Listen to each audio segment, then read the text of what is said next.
If I were to turn up this microphone very high and project even more loudly than I usually do on top of that, most of you would probably be able to hear me even if the church were full of crying babies and people talking.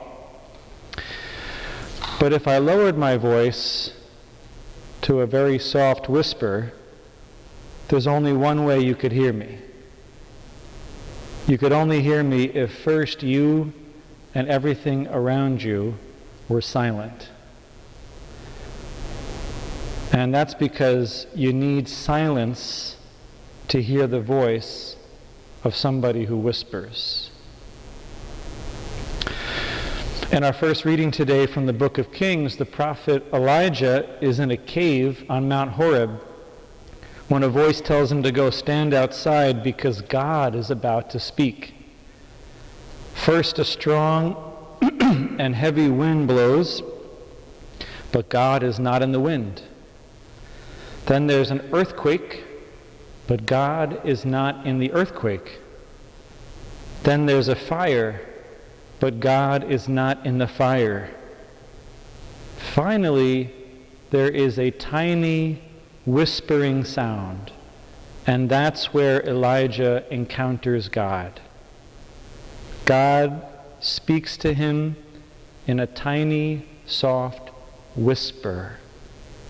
And when someone speaks in a whisper, you need silence to hear him. Well, you know, God's voice hasn't changed one bit in the 3,000 years since Elijah heard that still small whisper. He still speaks in a whisper in the depths of our hearts, and we need silence in our lives to be able to hear him. You know, one of the number one complaints of believing people who pray is that they don't hear God answer them when they pray to him.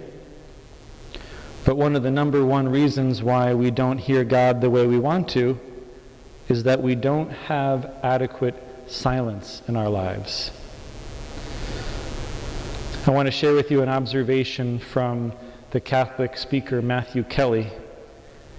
In his book, Rediscover Catholicism, Matthew Kelly says this: "When we read the Bible, it seems that the most common preface to any sentence is the words God said. God said to Adam. God said to Noah. God said to Abraham. God said to Moses," and on and on. Throughout the history of God's relationship with humanity, he has constantly been communicating with us. Then Matthew Kelly says this: "I am convinced that in this modern time, it is not that God has stopped speaking to us, but rather that we have stopped listening. And while I believe that God can communicate through anyone and anything at any time, his preferred venue is still silence and solitude. In the silence, God speaks.